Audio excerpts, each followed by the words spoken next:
پیارے دوستوں، ایک حافظ قرآن لڑکی قرآن پاک کی تلاوت کرتے ہوئے وہ جانور کیوں بن گئی؟ آخر اس پر اللہ کا اتنا دردناک عذاب کیوں آیا؟ قرآن مجید کی تلاوت کرتے ہوئے وہ کیا غلطی کرتی تھی؟ پیارے دوستوں، وہ گناہ جاننے کے لیے ہمارے ساتھ آخر تک ضرور رہیے گا، کیونکہ یہ واقعہ ہم لوگوں کے لیے عبرتناک اور سبق آموز واقعہ ہے، اور خاص کر ہماری ماں بہنیں اس واقعے کو ضرور سنیے گا۔ دوستوں، پاکستان کے دور دراز علاقے میں عبد الرحمان اپنی بیوی زینب اور اپنی 1 سال کی بیٹی نفیسہ کے ساتھ رہتا تھا۔ عبد الرحمان بہت ہی نیک اور رحم دل انسان تھا۔ وہ روز صبح فجر کی نماز کے بعد ندی سے مچھلیاں پکڑ کر لاتا اور انہیں بازار میں بیچ کر اپنا اور اپنی بیوی اور بیٹی کا پیٹ پال رہا تھا۔ عبد الرحمان کی بیوی زینب بہت ہی لاچی اور سخت دل کی تھی۔ ایک دن عبد الرحمان اپنی بیوی سے کہنے لگا، آج میری طبیعت ٹھیک نہیں ہے، میں سوچ رہا ہوں آج میں ندی کنارے نہ جاؤں اور گھر پر ہی آرام کر لوں۔ اس کی بیوی غصے میں منہ میں بڑبڑاتے ہوئے بولنے لگی، کیا تمہیں کبھی سر میں درد ہوتا ہے تو کبھی پیٹ میں درد شروع ہو جاتا ہے؟ ہر وقت کام نہ کرنے کے صرف بہانے ہی ڈھونڈتے رہتے ہو۔ عبد الرحمان اپنی بیوی سے کہنے لگا کہ نہیں، میں سچ کہہ رہا ہوں، آج میری طبیعت ٹھیک نہیں لگ رہی ہے۔ اس کی بیوی غصے میں بولی، ٹھیک ہے، مت جاؤ، آج میری بھی طبیعت ٹھیک نہیں ہے، میں گھر کا کوئی کام نہیں کروں گی، صرف اور صرف آرام کروں گی۔ اس کا شوہر نرمی سے بولا کہ اچھا ٹھیک ہے، تم ناراض مت ہو، میں کام پر چلا جاتا ہوں۔ عبد الرحمان نے ندی کے اندر مچھلیاں پکڑنے کے لیے جب جال پھینکا، جال جیسے ہی وہ باہر نکالنے لگا تو اس کی نظر سامنے ایک ٹوکری پر پڑی جس میں ایک بچی ہوتی ہے۔ ٹوکری کو ندی سے باہر نکالتا ہے۔ عبد الرحمان ادھر ادھر دیکھتا ہے،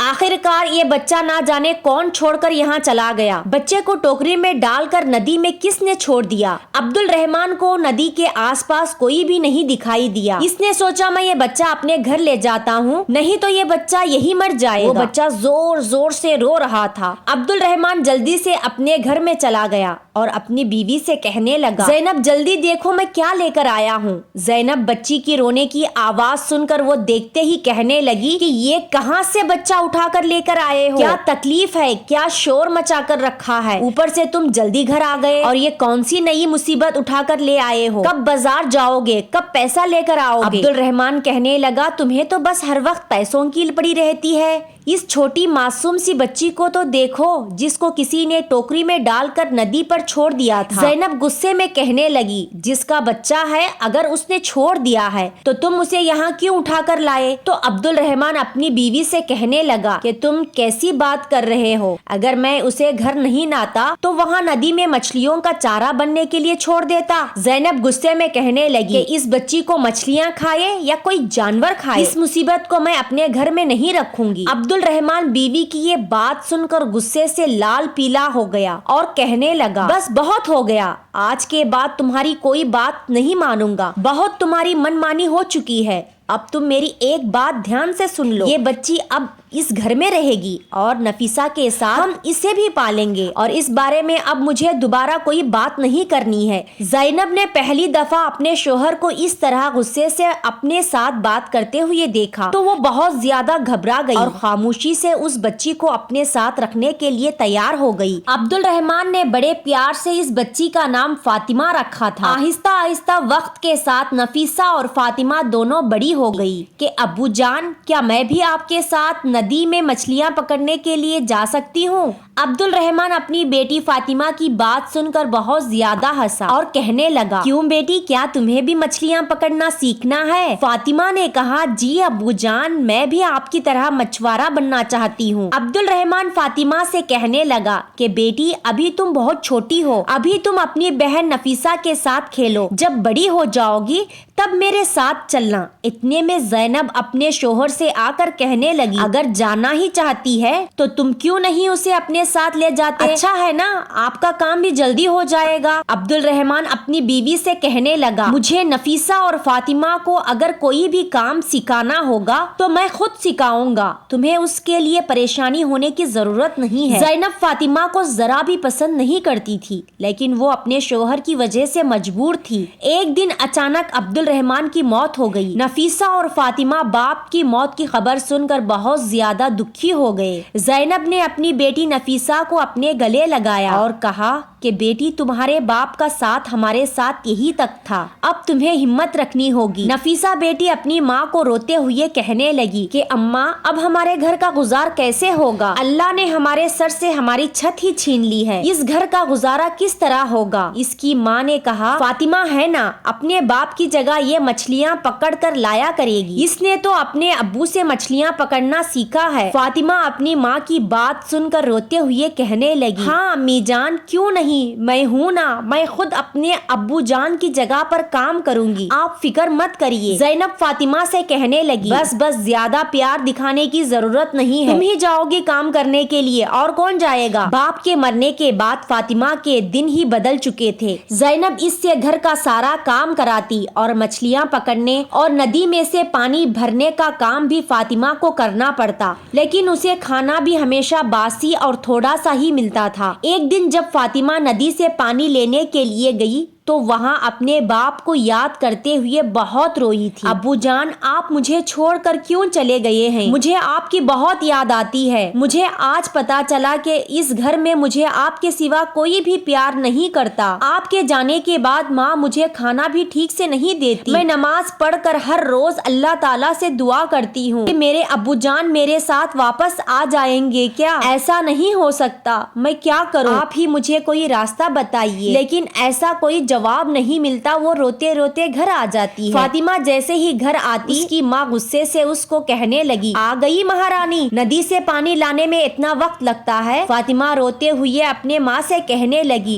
कि माँ पानी भर कर मटका भारी होते हैं, इसलिए मैं आहिस्ता आहिस्ता चलती हूँ ताकि पानी गिर ना जाए। बस अपनी बकवास बंद करो, कोई भी काम ठीक से तुम नहीं करती हो, ऊपर से इतना खाना खाती हो। फातिमा अपनी माँ से कहने लगी कि माँ खाना तो आप मुझे आधा पेट का भी नहीं देती, ऊपर से बासी खाना खाने को देते हो। फातिमा की बात सुनकर उसकी माँ को बहुत गुस्सा आया और कहने लगी कि मेरे सामने जुबान चलाती हो, मैं तुम्हारी अच्छे से खबर लेता हूँ, जाकर तुम्हारा दिमाग ठीक होगा। फातिमा की माँ ने फातिमा को बहुत मारा, यहाँ तक कि उसके सर से खून बहने लगा। नफीसा ये सब देखकर पास बैठी मुस्कुरा रही थी। दूसरे दिन फजर की नमाज के बाद फातिमा दुआ करते हुए अल्लाह ताला के सामने बहुत रोई, फिर रोते रोते उठकर नदी के किनारे चली गई। उस दिन फातिमा जब नदी के किनारे पानी लेने के लिए गई, फातिमा वहाँ पर अपना जख्मी सर पकड़कर बहुत रोई थी। इतने में नदी के पास से एक अल्लाह वाले बुजुर्ग आ रहे थे। उसने फातिमा से कहा बेटा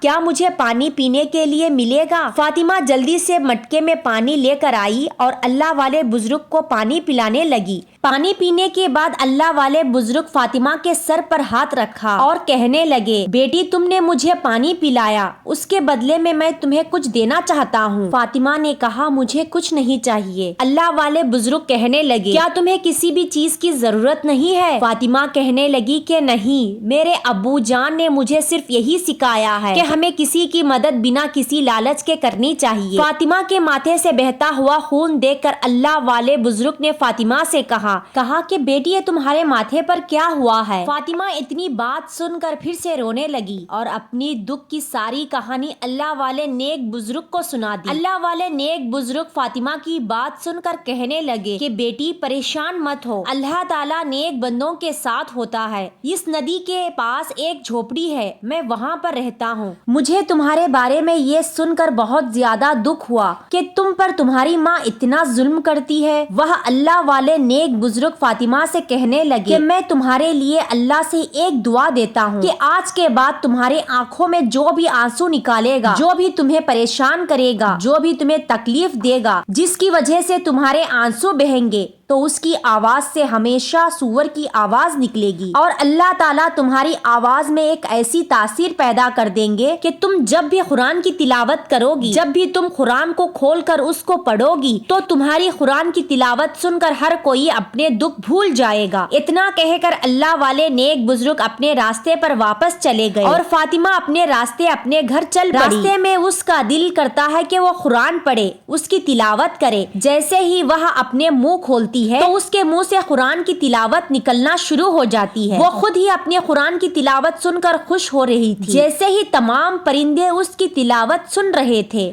हर कोई खामोशी से सुन रहा हो। जैसे ही फातिमा घर पर पहुंचती तो फातिमा की माँ गुस्से से कहने लगी कि आ गई महारानी, कहाँ लगा दी इतनी देर। फातिमा मुस्कुराते हुए अपनी माँ से कहने लगी कि माँ, आज मुझे नदी के किनारे में एक अल्लाह वाले नेक बुजुर्ग मिले थे। वह अल्लाह के बहुत ही इबादत गुजार बंदे हैं। अगर वो मिट्टी में हाथ डालते तो सोना बन जाता। फातिमा की माँ ये बात सुनकर कहने लगी, क्या गजब की बात कर रही हो, क्या ऐसे भी हो सकता है? जाओ जाकर घर का काम करो, देखो सारा घर गंदा पड़ा हुआ है। फातिमा किचन में जाकर बर्तन धोने लगी। बर्तन धोते धोते उसके हाथ से एक कांच का ग्लास टूट गया। जैसे ही ग्लास टूटा, उसकी बहन पास ही खड़ी थी। उसने फौरन उसके मुंह पर थप्पड़ मार दिया और फातिमा रोने लगी। उसके आंखों से आंसू आना शुरू हो गए। जैसे ही उसके आंखों से आंसू आ गए और मारने वाली बहन नफीसा की आवाज बदल चुकी थी। कुछ कहने के लिए अब मुंह खोला तो उसकी जुबान से सुअर की आवाज निकल रही थी। इसकी माँ भी ये देखकर हैरान रह गई और फातिमा से कहने लगी कि बताओ तुमने मेरी बेटी के साथ क्या किया है। उसने कहा कि माँ, आज मुझे अल्लाह वाले नेक बुजुर्ग मिले थे, उन्होंने अल्लाह ताला से दुआ किए थे तो ये सब कुछ हुआ है। माँ, उन्होंने कहा था कि जब भी तुम्हें कोई मारेगा, तुम्हारे आंसू जैसे ही उसी इंसान की वजह से गिरेंगे तो उस इंसान की आवाज के बजाय उसके गले से सुअर की आवाज निकलेगी। उसकी माँ ये सुनकर खामोश हो गई, मगर फिर भी वो अपनी हरकतों से बाज नहीं आ सकी। उसने उसको मारा तो नहीं, मगर उसको घर से निकाल दिया। फातिमा बाहर आकर एक दरख्त के नीचे लेट गई और रोते हुए उसने कुरान पाक पढ़ना शुरू कर दिया। जैसे ही वो कुरान पाक पढ़ना शुरू किया,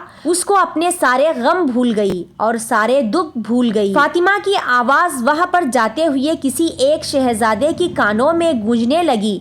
वो शहजादा ये आवाज का दीवाना हो गया और फातिमा के पीछे पीछे उसके घर तक आ गया। इतने में फातिमा की माँ फातिमा को वापस अपने घर ले गई थी। शहजादे ने फातिमा के घर का दरवाजा खटखटाया तो अंदर से फातिमा की माँ बाहर दरवाजे पर आ गई। शहजादे ने फातिमा की माँ से कहा कि यहाँ पर कौन था जो कुरान की तिलावत कर रहा था? मुझे वहाँ आवाज यहाँ तक खींच कर लाई है, मैं उसकी आवाज का दीवाना हो गया हूँ। कौन है जो इतनी खूबसूरत आवाज में अल्लाह का कलाम पढ़ रहा था? उस शहजादे की बात सुनकर ज़ैनब कहने लगी, ये आवाज तो मेरी बेटी नफीसा की है, जिसको अल्लाह ने इतनी खूबसूरत आवाज से नवाजा है। शहजादे ने ये सुनकर कहा, मैं आपकी बेटी से शादी करना चाहता हूँ, इसलिए आप जो भी कहो वो मैं देने के लिए तैयार हूँ। आप सिर्फ अपनी बेटी की शादी मुझसे कर दे। ये बात सुनकर ज़ैनब ने अपनी बेटी नफीसा की शादी के लिए हाँ कर दी। लेकिन नफीसा की आवाज तो एक सुअर की आवाज जैसी थी, जो कि बहुत ही बुरी थी। जब शादी का वक्त करीब आया तो शहजादे के बाप ने ज़ैनब से कहा, मैं आपकी बेटी की आवाज सुनना चाहता हूँ, मैं भी देखना चाहता हूँ कि ऐसा कौन सा कलाम पढ़ती है। ये सुनकर ज़ैनब और उसकी बेटी नफीसा बहुत ज्यादा घबरा जाती हैं, क्योंकि आज के दिन उनका असलियत सबके सामने आने वाला था। शहजादे के बाप की बातें सुनकर नफीसा रोने लगी और एक कागज पर सारी सच्चाई लिखकर बता दी और माँ बेटी का इतना बड़ा झूठ देखकर उनको गिरफ्तार कर लिया गया।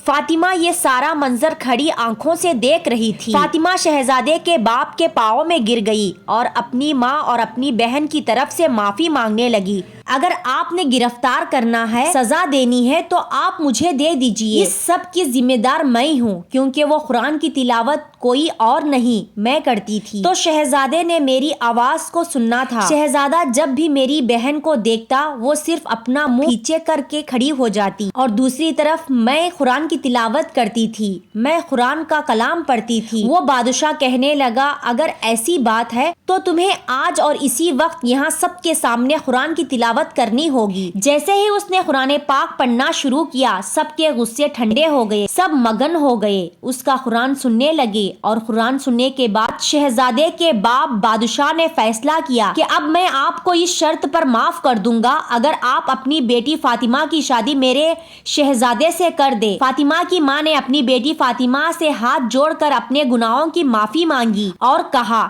کہ بیٹی مجھے اور اپنی بہن کو معاف کر دو، ہم نے تمہارے اوپر بہت سارے ظلم اور زیادتی کی، آج تم نے میری اور اپنی بہن کی جان بچا لی اور آج ہمارے خاطر اس شادی کے لیے ہاں کر دو۔ فاطمہ نے اپنی ماں کو معاف کر دیا اور شہزادے سے شادی کے لیے ہاں کر دی۔ فاطمہ اور شہزادے کی شادی کر دی گئی، جہاں فاطمہ کو بہت ہی اچھا سسرال ملا، جہاں فاطمہ اپنی باقی کی زندگی راجکماری کی طرح گزارنے لگی اور اس کے آگے پیچھے تقریباً ہر وقت نوکرانیاں رہتی تھی۔ تو پیارے دوستوں، دیکھا آپ نے اللہ کے کلام میں کتنی برکت ہے کہ انسان اپنے سارے غم سارے دکھ بھول جاتا ہے، اور جو انسان کو پریشان کرتا ہے، اگر آپ کو بھی کسی قسم کی کوئی پریشانی ہو تو یقین کرے اس قرآن کو کھول کر بیٹھ جایا کرے، آپ یقین کرے کہ آپ اپنے سارے غم سارے دکھ بھول جائیں گے۔ پیارے دوستوں، اگر آپ کو یہ واقعہ اچھا لگا تو سب سے پہلے اپنے فیملی، دوستوں، رشتہ داروں میں یہ ویڈیو کو شیئر ضرور کریں اور میرے چینل نبی کی سنتوں کو لازمی سبسکرائب کر دیں اور کامنٹ باکس میں اللہ اکبر ضرور لکھیے گا۔